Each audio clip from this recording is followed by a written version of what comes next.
معظم الله برای تهیه کتاب‌های خطی از یک طرف استفاده از آنها و از طرف دیگر به عنوان وظیفه که لااقل همین مقدار هم به دست اجانب نیفتد.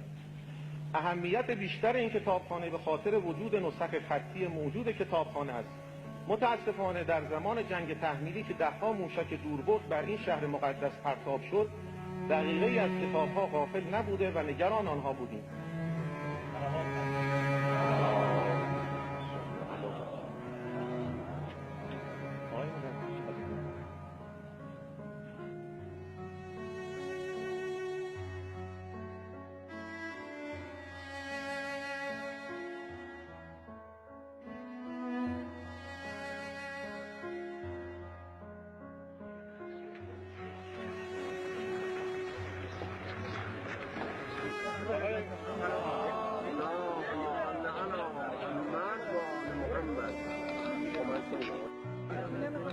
صلوات